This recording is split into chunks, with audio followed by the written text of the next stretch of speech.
Welcome to Modern Aikidoist Podcast. My sincere thanks to the listeners and those who have liked, subscribed, and commented. Your interest is noticed and deeply appreciated. Almost everyone who practices martial arts does so at least partially because they believe it might help them in a self-defense situation. Most Aikido practitioners are not interested in competing in martial sports and admit that while some Aikido concepts can help in competition matches, Aikido is not a good fit for competition fighting. That's another subject. Today's podcast is about real-world violence. If you're going to learn to protect yourself from something, you must understand it first. Remember Sun Tzu's wisdom. Know yourself and know your enemy, and in 100 battles you will not be in peril. Let's get into some detail about the nature of real violence so we can understand it. Before we start, let me say that what I share here is a culmination of what I've experienced myself and what I've learned from those with far greater experience than my own.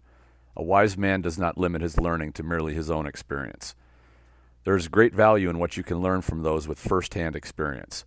I'll share references to some sources you can find via books and online materials, so you can research it further if you're interested in finding out more. Some of my mentors I've learned from in person, and I encourage you to seek out people who can help you build your understanding. This podcast is in no way complete or a substitute for in-depth research and learning. The subject of violence could fill an entire library. This podcast is only meant as a beginning and provide you with some food for thought. Perhaps it gets you curious enough to investigate and learn more. The better your understanding of violence, the easier it is to deal with effectively. Where do we start in on this topic? A good place might be to state that violence happens for a reason. Often people who are victims of violence will say, "It happened out of nowhere," or "I had no idea what was coming." Typically, they are the victims of some kind of ambush, like a mugging, a kidnapping, or just a street attack. Maybe in their world, they didn't see the warning signs, but their attacker made a conscious choice to use violence, and that choice was based on some kind of motivation. It may not have been clear to the victim, or the reason made no sense, but it doesn't have to make sense to you. It made sense to the attacker, and that's what made them choose to do it. Probably the most common idea people have of a street attack is a mugging, where someone wants your money or valuables and threatens to hurt you if you don't give it to them. The motive here is getting the money. It might be a drug addict who's looking for their next high. You're not dealing with a genius here. They are simple and see the most direct path to getting what they want is to take what you have. Remember this fact because it is consistent with bad people who use violence, and it directly affects your ability to reason with them. The less intelligent someone is, the less likely that making them see the error of their ways through negotiation is going to be effective. They want what they want, and they want it now, and they don't want to talk about it. They just want it over. A mugging is violence over property. You have that property, and the mugger wants it. Other property violence is when someone perceives a threat to their property. Many a fight has started over jealousy, such as a man thinking another man is making eyes at his girlfriend or his wife. Of course, a person is not property, but people respond poorly when their relationship is threatened. It might seem this type of violence is easily avoided merely by maintaining good manners, but that's not always the case. Years ago, I was working a club event and was on the door. The night was wrapping up and people were leaving the bar and there was a large crowd out on the street. Not far from the door was a circle of people turned inwards and talking. A man and his friend walked by the circle, and just as the man passed, a woman in the circle spun her head and said, "That guy grabbed my ass." In an instant, the man standing next to her spun around and launched himself at the passing man. By this time, he was a couple of steps away.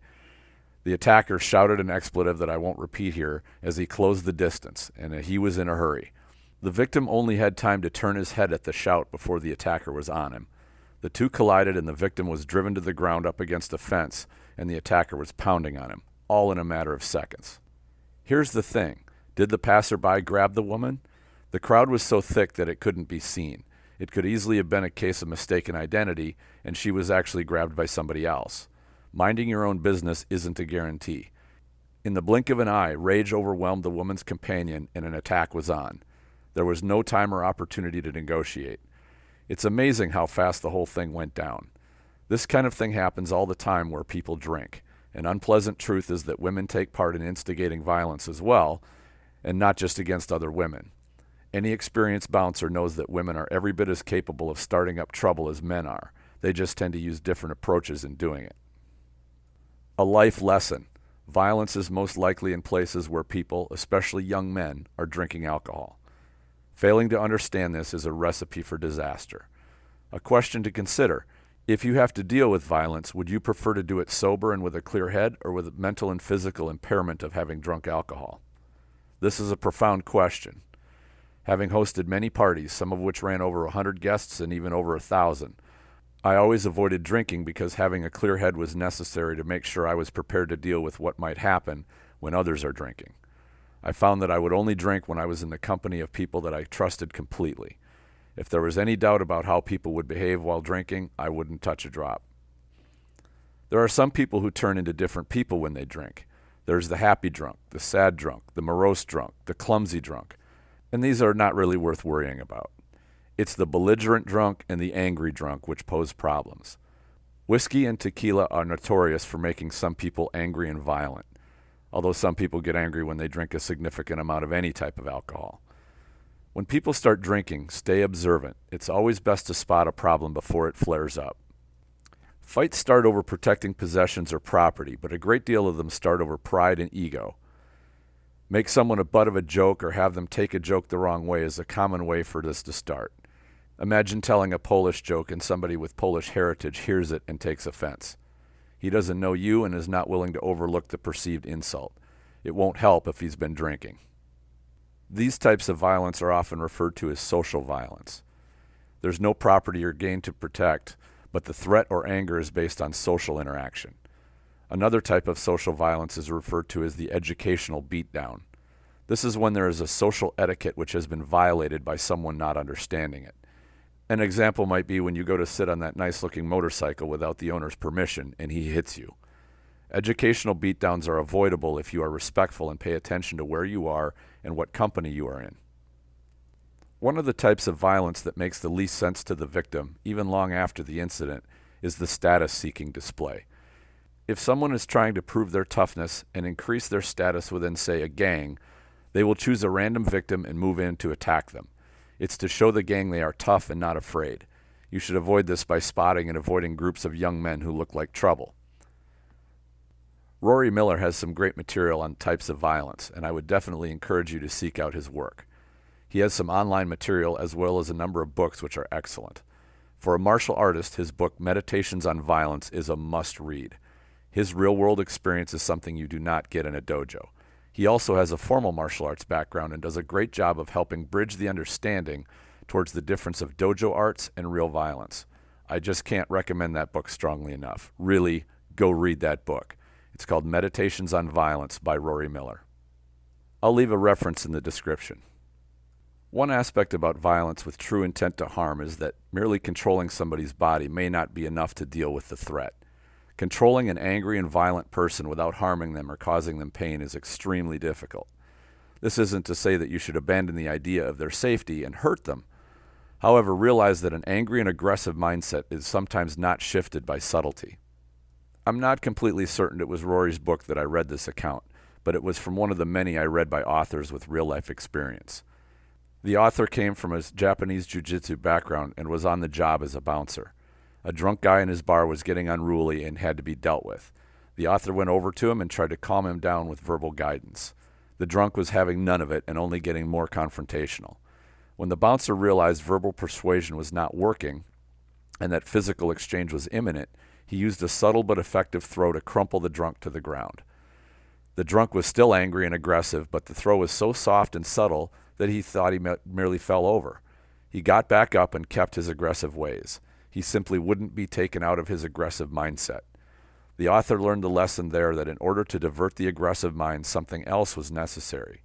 He called it the AI, or attitude interrupter. This can be a combination of body control such as a pin and a short pulse of pain to convey that if he keeps it up, there is pain in his future. Pain is merely a tool. It can be used to penetrate the anger or fog brought on by alcohol or other substances. If you use pain, it must be done surgically. If you cause steady pain, then the person is highly motivated to fight you and put a stop to it. The goal is control and to get the message across that you can cause pain but don't want to. In this circumstance, control was absolutely necessary, and with as easy as it was to get the drunk on the ground, getting into a strong control position was likely quite easy. Another type of violence most people have encountered is bullying. Physical bullying is most common among children and teens. Usually, bullying is verbal violence consisting primarily of intimidation and mild threats, which tend to escalate into shoving, slapping, and other low-level physical attacks. Over the years, I interviewed many bully victims in researching a book I wrote on the subject. Some bullying targets found clever and cunning ways to either avoid or outsmart their bully. The one tactic which was the most common by far was to cause the bully a momentary pain. Oftentimes this was a single punch or slap or push to let the bully know that they are not going to put up with his intimidation or threats. If you show that you are willing to go past the verbal and initiate the physical, most bullies will back off. For the most part, they don't want to deal with fighting or pain. They only want to control you. If you show you are unafraid of them and are willing to step it up, they often abandon you and go find weaker targets. Sometimes bullying situations can be complex, but the more often than not, they are pretty straightforward. Bullying is a low-level predatory behavior. When a bully grows up, they tend to become more serious predators. A few give up on it because they learn that the behavior is bad and they turn their ways around. However, many don't learn that lesson and instead learn that being a predator can get them prestige, notoriety, and even property. They truly grow into becoming a bad guy. The best way to avoid predators is to not look like prey or exhibit prey behavior. Predators are always watchful and observing what is going on in the environment around them. They do so confidently, and that is important. If you imagine a deer in a forest, they are also looking around, but they are skittish and do so nervously. A deer is a prey animal, not a predator. Human prey are a little different in that they don't even have the deer's instincts to be careful. Human prey are usually oblivious to their environment and don't see potential threats until it's too late. Cell phones have been God's gift to human predators because people are so engrossed in looking at their phones that a predator can easily approach completely unseen. What you wear and what you show could attract a predator. Lavish jewelry, fancy clothes, and expensive electronics are bait to a mugger or a thief. A friend from Costa Rica told me that they have a phrase for this there: don't give away the papaya. This means if you go somewhere where there are predators, don't give them a good reason to take what you have. Probably the best single thing that you can do is practice using your eyes. Keep them calmly looking around at what's going on around you. Think looking around more like a wolf than a deer. Don't be afraid to meet someone's gaze for a few seconds, but don't let it linger. A lingering gaze is perceived as a challenge. Instead, meet the gaze and hold it long enough to show you're not afraid to look at them, then move your gaze away in a horizontal direction and keep scanning. If you look down, that's a sign of submission. If you look away instantly, this indicates fear. Just doing this one simple thing will make a huge difference in how you are perceived. It will take some practice, but you can do it every day. It doesn't take long to get it down. Remember, predators of all kinds want easy prey, targets which will not notice them approach. Don't make it easy for them, and you will likely never be approached. It's always best to avoid problems early when they are small before they become big problems which are hard to deal with. The physical techniques of martial arts are self-defense skills. Observation, awareness, and good judgment are all self-protection skills. You should only need your self-defense skills when your self-protection skills fail you.